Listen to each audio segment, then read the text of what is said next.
This is conversation 2 of the Hold Me Tight series, Where the Douglases. And last time we talked about conversation 1. 1 second.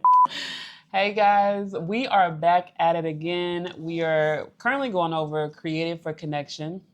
We, again, are going over this book because we love it. We read it within the first couple months of us being married. Yeah. We highly recommend it, and so we just decided to go over it on our channel with you. On our last video, we went over conversation 1, which was the demon dialogues. Yeah. And in this conversation, we're going to go over Find the Raw Spots. Yeah, finding the raw spots. Yeah. So what are the raw spots? How do we get to those demon dialogues? And let me just read, because I like to make sure I get this right. What is a raw spot? So a raw spot is a hypersensitivity formed by moments in a person's past or current relationship when an attachment need has been repeatedly neglected, ignored, or dismissed, resulting in a person feeling emotionally deprived or deserted. Mm-hmm. So trauma from your past. Yeah, it's probably also like what you hear most people describe as triggers, or like they're using that, word. Yeah. But it's just like a really delicate area, and it's characterized by like just when you hit it, you're gonna know that you hit it because it ends up in a blowout, and that's also how you end up in the demon dialogue, like you said. But it's pretty obvious to whoever you're in community and connection with when they hit a raw spot. And over time, you start to pick up on your raw spots as well. Like they're either like a very specific thing, or there's a theme that can be found for when these triggers occur, when these raw spots are revealed. Unearthed. Yeah. Yeah, we all have them. Like I have some, and we just had a situation where I touched on a raw spot. Yeah. And it's really like, once you know that your partner has a raw spot, you gotta be delicate. Even if it's something that you may not fully understand or able to relate to, you gotta take it seriously, because it's still a raw spot. And as someone's lover, you gotta be able to handle me like a delicate flower, or just be considerate. And I like to use this term that sometimes you're going to see heads and tails, meaning like you're going to be looking at the same situation, but you're going to see completely different things, and it's going to be extremely hard to get understanding, or for you to be able to see it the same way that your partner sees it. So I guess we could just go into it. So in between this week and last, we had Brian hit one of my raw spots. Yeah, it's a raw spot. So yeah, do you just want to go into that one, or do you want to talk about it afterwards? We can talk about different raw spots. Yeah, let's go. Just go into it since it's so fresh. So all right, bear with me. So this time, I forget. Okay, I was in the kitchen area. We have a desk in there, right? You were working. I was working. I was working in there, and then I was like deep in it, like I'm really working, But she didn't know that. She didn't know I was working. So I'm working. She's in the living room taking care of the baby, as she does so brilliantly as well. Good mom. Thanks, babe. And then I think she had called me for something before that, but wasn't a big deal. And then she called me again, and in my mind, I'm just like, man, like I'm really trying to get some work done, and she's calling me again. So I get up. She asked for the paper towel, and I'm walking the paper towel, and she's like, Brian, hurry up. And I'm like, now I gotta hurry? So in my mind, I'm just like, not only did she take me away from my work, but now she wants me to hurry to get over it. I'm like, what could this be? I bring the paper towel, and the baby threw up on her chest. And I'm looking at this like a disgusting puddle. She did not make me run over here to get a paper towel for some baby throw up. It was going both ways. It was moving, traveling up and down my sternum. So I was flat on my back. I was flat on my back. I had just fed my baby, and he threw up all over me. And so, like Brian said, I had no clue like what mode he was in. He was. I just saw him, over in the office area, looking at I was anime. also listening to the first take. I was listening to the first take. Listening to the first take, and anime was up on the screen. So, you know, like, how hard? I have 2 screens. How hard are you working? But I wasn't even thinking of that. Honestly, I was just like, in that moment, I'm like, I'm stuck. Like, I have this baby, like, over me. There's, like, I can't get up, and you're right there. So I was like, can I have some help? And then I was like, oh, please hurry, because it was starting to go both ways. And, you blew up. Yeah. So what's, like, I feel like maybe it was there were 2 raw spots hit. So, like, yeah. So I responded emotionally, and I was out of frustration. I'm like, felt very mean. So I was like, my voice, the change in my voice happened. I think that was the main thing, and I was like very short.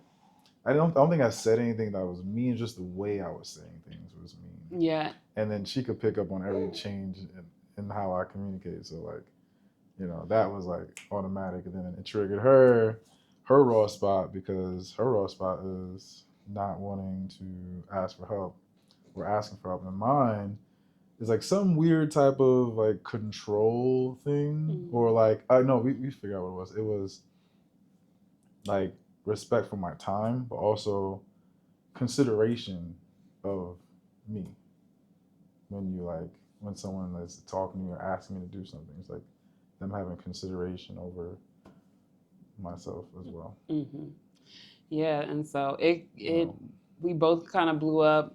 I actually, like, we got into a demon dialogue. Find the bad guy. You did this. You did that. Yeah. You know, and we caught ourselves, but not before. You know, I shut down. Yeah, withdraw. I definitely withdrew, because I'm like, I feel like, you know, we're not gonna see eye to eye. I feel like you were really mean. You asked for help. I wasn't trying to, you know, not respect your time, and so we got into a demon dialogue, and so we had to I had to cool off for a moment, and then, you know, we come back and really just have the conversation that, you know, again, this book, when we're going to get into the rest of the conversations, but we finished the rest of the steps from demon dialogue to resolution. Yeah. And so it's just, usually when you hit those raw spots, you're going to fall into a pattern. It's a circular pattern. And so that's why I just love, again, this book so much, and the language that it gives you to be able to work through conflict, because we did that. Yeah. And like, it could be a normal conversation, but just the fact that it's just a raw spot is what causes this whole thing. But some of my other raw spots, I'm thinking of, and I don't know exactly like why I feel this way about certain things. I think that's probably something I would have to dig deeper on and really like examine, but it's not like obvious to me what some of these things could be about, or maybe there's like a deeper level to some of these raw spots that I'm not too sure about. But like feeling disrespected, or like being talked to like in a condescending way, consideration for me and my time, feeling unheard, right? Feeling underappreciated. Chronic indifference in the relationships. I think we said we both kind of have that sometimes. Is another example of a raw spot. And then Haley, I know she said, was the whole help thing. Yeah, I think that's probably like my biggest one. That's the biggest one. For sure. That, and feeling ignored, or feeling like I had to repeat myself a bunch of times. Yeah. Like for me, and it was funny because I had to understand that. And like I was thinking about it the other day.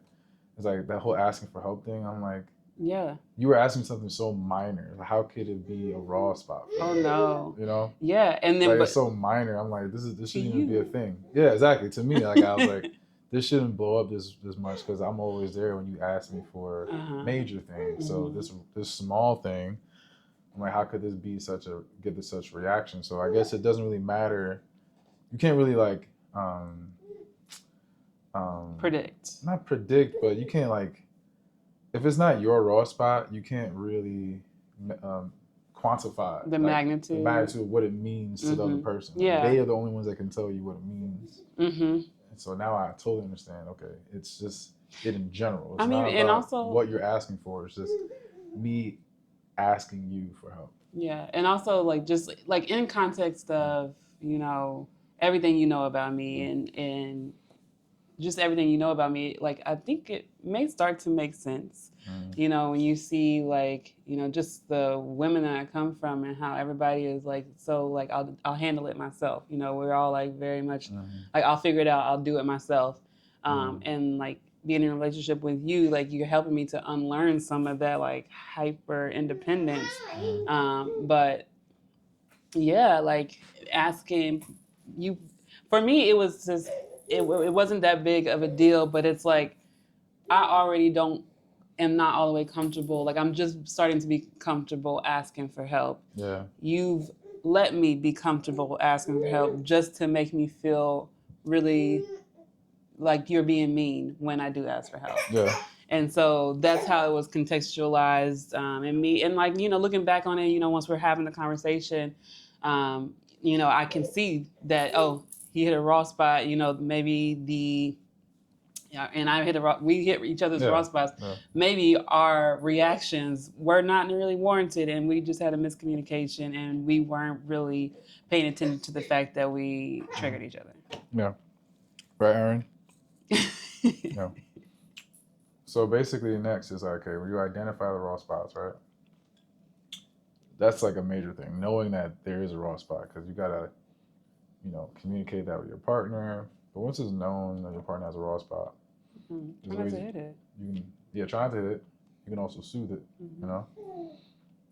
So you can soothe raw spots with a good partner. You can heal deep vulnerabilities with a loving partner, right? And you can earn a basic sense of secure connection with the aid of a responsive partner who helps us deal with painful things. So just figuring out what it is, telling you like really try to understand what it is, and trying to avoid it. Reaffirming. And I feel like in general, like obviously this raw spot has come up in like different ways over the course of our relationship, which is why you have like made it a point to make it safe for me to ask for help, you know, because like you are a loving partner and you are, you know, helping me work through, you know, and have a secure attachment connection with regards to that. And so that's just a good point to bring up. Like, it's not going to be perfect. Yeah. Like, that's the point of connection. And like, just because you hit a raw spot, you know, 5 years into a relationship doesn't mean that like it undoes all of the good work that we have done together in this relationship to feel secure. Yeah. Mm-hmm. Just get better. Yeah. You know, don't make the same mistake 2, 3 times. And I'm gonna keep asking you for help. Yeah. It's really based on love, and the book had a really good way of thinking about this too. It's not only your partner that can help with a raw spot. Of course, it's like therapy and things like that as well, but also through God, who gives us abundant love and loves us in any situation, can serve as like a foundation, but it's like a safe place for you to know that, you know, there will always be love there, even when you have this raw spot. It says leaning into God and finding reassurance through Him in the relationship. It doesn't always have to be from your partner. So you can find reassurance from God. Yeah, and I think like in practice, like what that looks like is like once you're aware, then you can take that to God. Like once you're aware that you have a raw spot or a trigger, you can start to take that to God. So I mean, we've been using the example of my raw spot for asking for help.